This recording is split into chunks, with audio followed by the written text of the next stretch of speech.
So the soldiers took charge of Jesus. Carrying his own cross, he went out to the place of the skull, which in Aramaic is called Golgotha.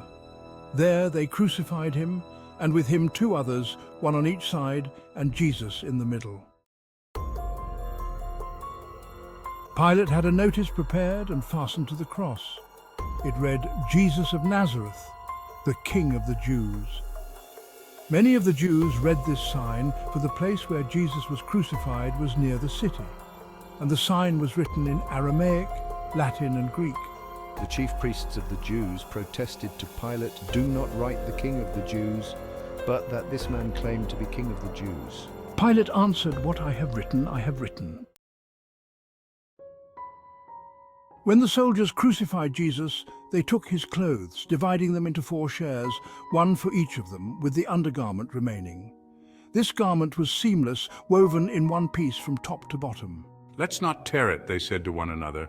"Let's decide by lot who will get it." This happened that the scripture might be fulfilled that said, "They divided my clothes among them and cast lots for my garment." So this is what the soldiers did.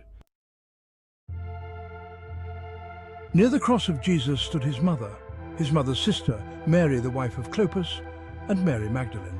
"Woman, here is your son." When Jesus saw his mother there, and the disciple whom he loved standing nearby, he said to her, "Here's your mother." From that time on, this disciple took her into his home.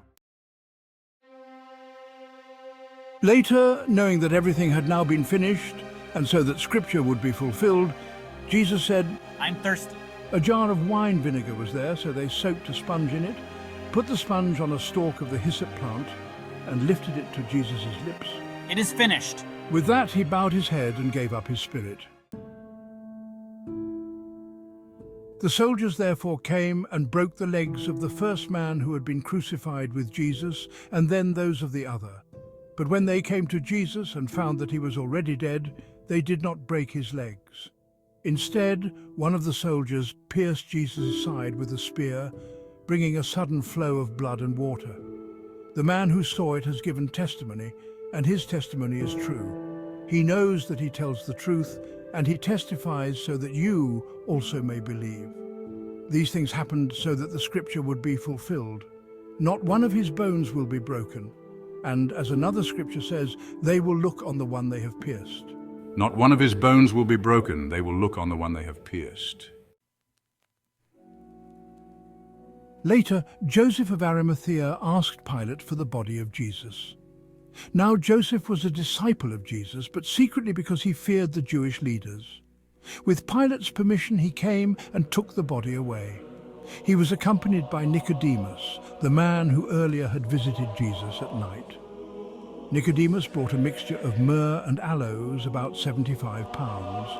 Taking Jesus' body, the 2 of them wrapped it with the spices in strips of linen. This was in accordance with Jewish burial customs.